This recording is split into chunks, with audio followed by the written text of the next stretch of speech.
大晦日楽しみにしている試合3つ紹介します。めっちゃいいカード来たなと思いますね。日本で行われた試合間違いなく一番あそこが熱かったんじゃねえかみたいな。去年だってベラトールの対抗戦5試合さ全部判定で75分雷神がっつり負け越してあーっつって年越しでしたからね。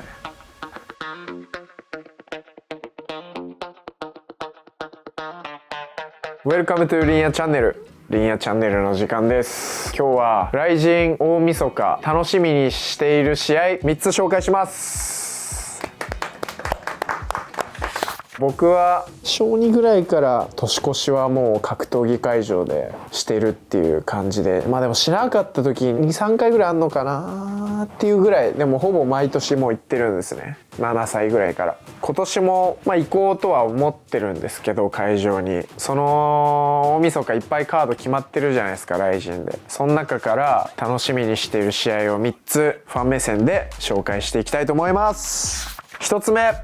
これ最近決まったカード、新井丈選手対広谷選手。めっちゃいいカード来たなと思いますね。急に決まる感じももう滑り込んでくる感じも大晦日らしくていいなって思うんですけど、新井丈選手は有名な9連敗からの今10連勝 11?連勝かっていう、どっちもすげえみたいな、とにかくすげえぞみたいな。ドリーマーズが終わってなんかすぐ彼の試合見てるんで、9連敗からの3連勝した後の彼の試合見てるんですよ。でバチーンって1分ぐらいで KO して、うわ4勝目だみたいな、9連敗してたらなんかすげえみたいなのを2年以上前に会場で見てて、新宿フェイスでそっから僕がシュート出るのにも同じ試合にいたりしてて、存在はずっとしてたんですよ。で毎回勝つなみたいな、彼9連敗してたんだよねみたいな、今回も勝ったの、今回も勝ったの、KO みたいな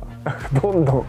毎回勝つなみたいなキャラになってて、気づいたらもうストローでは敵なしで階級上げてフライでやりますっていうのになってて、でスタイルもスタイルでこうすっごいボクシング、もう男ならこの拳2個で相手を沈める、もうこの2個しか俺は信じてないみたいなスタイルで超かっこいいんですよね。結構好きで、俺の友達にも結構好きな人とか多くて、彼はいいよみたいな結局なんか僕が一緒に練習してる関口くんも彼に飲まれちゃったし、この間ドリーマーズ出身の山内くんもフライ級タイトルマッチで飲まれちゃって KO されちゃって、いやとうとう手つけらんなくなるんじゃねえのこれって思い始めてからのここ一気に来たんで、どういうパフォーマンスすんのか超楽しみですね。ただ広谷選手も全然ファイトスタイルは違うけど似たような目は持ってますよね。執着というか勝利に対する、やっぱそこは持ってるし、どっちかが折れるようなことになるとはあんまり思えないんですけど、でもこれどうなんだろう、予想としては。いやマジ難しいぞ。ただあんな本当僕が思う今年のベストバウトみたいな試合だったんですよ。今年の日本で行われた試合間違いなく一番あそこが熱かったんじゃねえかみたいなことが言えちゃうぐらい熱い試合だったんですよね。あの試合のダメージってちょっと気になるところであるっすよね。先月行われたばっかだから。勝ったとはいえすげえやっぱね、お互いフラフラになりながら、でも最後は相手を見続けることをやめなかった新井選手がいっちゃったみたいな試合だったんですけど、その辺も含めて男だなと思うし楽しみっすね。これ予想難しいんだよなマジで。けどねやっぱねしてほしいんすかこれは。5.5 対 4.5 で新井丈選手、いやもう 5.1 対 4.9 でもいいっすわ。そんぐらいで新井丈選手かなっていう僅差では気はしますね。やっぱ立ちから始まるんで。連勝中じゃないですか新井選手は。でも広谷選手って連敗中じゃないですか。そのメンタルの違いってかなりあると思うんです。ありますあります。この辺はどう思います？どっかで例えば新井丈選手がいいのダウンダウンダウンって2、3発当てた時にパッて新井丈選手の目が合った時に飲まれないかどうかなんです。広谷選手の目線から言うと、やっぱ10連勝ってこういうことなのかって一瞬でも思ったら多分やられちゃうっす。そこって連勝中のやつの強みがあって、ここで食うって決めたら食える感がすっごい研ぎ澄まされてる状態なんですよね。連敗中の選手っていうのもでもやっぱその本人の心の切り替えとか持ち方によってはすっげえいい面に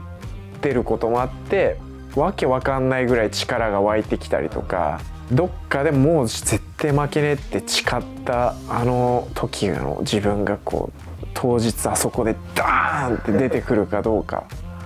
でも連敗中の選手はやっぱそこを出すしかないんで、やっぱすげえいいな、やっぱそう見ると。この試合連敗中なんですか、広谷選手は。外人では2連敗。ああ、なるほどなるほど。そうっすね。いやでもね、その頑張るとか伊藤有希選手みたいなストライカーとやってもね、最後まで粘り続けるみたいなのも見せたし、一つすげえいいテストになるんじゃないかな。フィジカル強いんで、フライの中で彼多分新井城選手はフライに上げたばっかなんで、ちょっとその辺がどう作用するかも楽しみですね。これが1つ目。2つ目、京二さん対新龍誠です。ここ外さないでしょ。6月ね、もう ATT 合宿行って漬けられまくったっすから、京二さんに。グラップラーの堀口ですって来られてもお願いしますみたいになっちゃうぐらい寝技強かったんで、そこは僕がすごいって一番びっくりしたところかもしれないですね。純レスリングじゃなくてもこう MMA 道場でこんだけ基礎をやり込んだら、あ、このレベルのレスリングまでなるんだみたいな、そりゃやべえよみたいな感じっすね。おまけにあの打撃があるって、ちょっとやばいなって思いましたね。でもやっぱ立ったら全然大きくないし、骨格もでもすっげえ詰まってるような、どっから出てるんですかその力みたいな、力じゃないっすよって言うんですけど、出たそのオリンピックチャンピオンが言うやつみたいな俺力使ってないよって言われつつ、やられてる方めっちゃやばいじゃんこの力みたいな感じてるみたいなでもさ、ほとんど力じゃなくて体重の使い方がめちゃくちゃうまいんで、こっちねーってなってる中、あの人はめっちゃ笑ってるみたいな、なんかすごい余裕を持って戦うこともできるし、いやこの人がギャッて真剣になった時ってちょっと想像するのやめとこうみたいな感じになっちゃうぐらい、やっぱすごいなって思ったんですよ。なんでやっぱり去年の大晦日のフライでやった時のパフォーマンスとかもバンタムってやっぱ変わんないじゃないですか。もともと大きくないっていうのもあるし、あのままフライでやってるってことだもんなって考えたら、いやきついと思いますよ、相手は。正直きついっていうのはどういう意味？光がない光が見えないと思います。まあね、前回光失っちゃったっすもんね、新龍くんね文字通り本当に早すぎて失明しちゃう。6月に行った時の学ぶものっていうのは大きかったっす。無駄なことを考えないとか、僕は新龍くんと手合わせしたこともないんでわからないし、すごい強いって聞くんですよ、やっぱ出稽古先でも。ですけどこう僕がこういろいろ世界とか旅した中での経験値から言えることであれば、あの人に勝つのは相当難しい。ただ格闘技なんで、なんかもう振り回したものが当たればとかはありますけど、こうリズムで制していくっていうのはちょっと想像つかないですね、僕。でも楽しみです。やっぱ若いレコードもだって22勝1敗とかですもんね。えぐいじゃないですか。価値観っていうのかはあると思うんで、そこがどうマッチするのかなっていうのはすごい楽しみですね。それでも堀口京二さん有利は動かないような気がしてます。これが2つ目です。で3つ目、ライジンバンタム級タイトルマッチ、フアン・アーチュレッタ対朝倉海です。イエス。これはもうね、半ば強制で入れてくださいって言われたんで、これはもう話しますアーチュレッタ対朝倉海。でもこれはもうでも本当わりかしみんながしてる内容と同じ内容になっちゃうんですけど、朝倉海選手は足が意外と上手なのと、あとは右を当てる右の破壊力みたいなのがすごい強いっていうのがすごい特徴としてある選手で、でアーチュレッタ選手はもう変則なステップと、フィジカル組力ですよね、あとはスタミナっていうので15分間相手を地獄に引きずり込むようなスタイルができるアーチュレッタ選手と一発の破壊力高めの朝倉海選手なんで、最初朝倉海選手すごいやっぱ横の動きが前回すごい僕にはいいなって映って、本谷選手との試合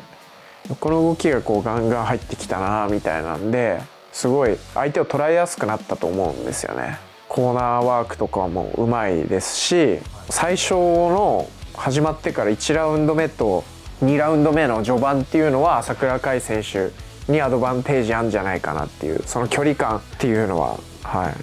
るんじゃないかなと思ってて、そこをアーチュレッタ選手目線で言うとどう慣れていくかだと思うんですよね。そのスピードと距離、朝倉海選手の距離慣れちゃえばアーチュレッタ選手有利になるだろうし、その慣れる前にダンダンと強打を倒すにしろ倒さないにしろ当てて怖さをある一定の場所で植え付けるようなことができれば朝倉海選手有利になると思うし、ただなんかこう植え付けてもあんま関係なくいきそうなんですよね、アーチュレッタって。そこフルシカトでやっぱアーチュレッタ攻略も難しいような気もするっすけど、でも組み立てれば、朝倉海選手いっちゃう可能性も十分あるし、そうですね、今回の試合はだから早い段階だったら朝倉海選手 KO 勝ち、アーチュレッタ選手が慣れてくれば判定勝ち。ただこう早い段階で効きすぎちゃって朝倉海選手判定勝ちもちょっとあるのかなぐらいには思ってるんですけど、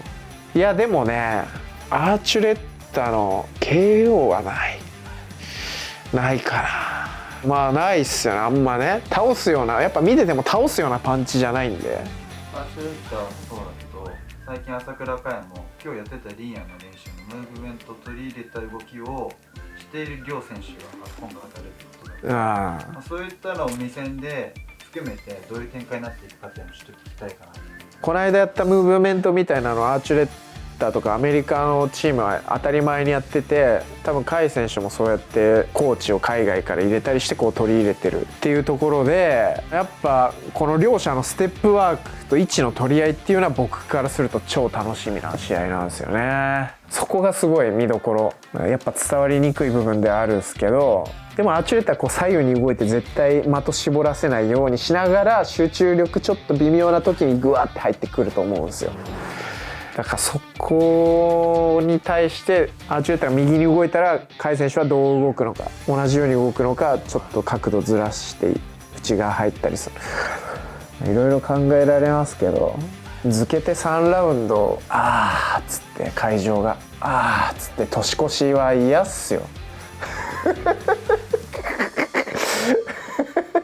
去年だってベラトールの対抗戦5試合さ全部判定で75分ライジンがっつり負け越してっつって年越しでしたからね。あれはちょっとね、払拭してもらいたいですね。展開予想として甲斐選手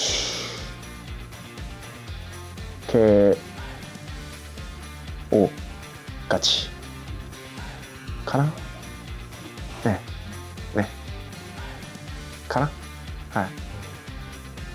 はい、そうですね、そうしよう、もうそれにしよう、俺のはそれじゃはい、そうします。早い段階での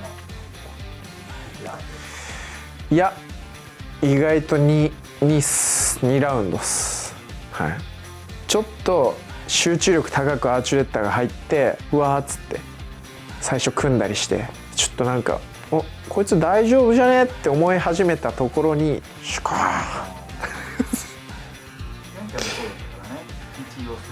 ーそうね、半ぐらいの時にようやくショックスイッチそうね、そこを多分朝倉海とか絶対分析力あるから、それ確かに合わせてくるのは濃厚だね。そうですね。だから1ラウンド結構見ますみたいなことを言うことが多いような気がするんだけど、そこも関係なく1ラウンドからグワーっ先手で送って当てるぞでいった方が俺はいいような気がする。それがアーチュレッタの場合もあるけどね。アーチュレッタはどの試合も関係なく先手だからドンドンゾン先手ドンドンだから1ラウンド目でどう動くかを見ましたとかだとちょっと気づいた時にはもう強打打てないみたいななっちゃうんじゃないかな。はい、そうですね、そんな感じですね。以上が今年の大晦日ライジン楽しみにしている試合3つでした。今年の大晦日皆さんもぜひ一緒に会場で応援しましょう。ご視聴ありがとうございました。最後まで見てくださってありがとうございました。チャンネル登録といいねボタンよろしくお願いします話します本当はジョー君とユウシとかにしようと思ったんだけどダメって言うか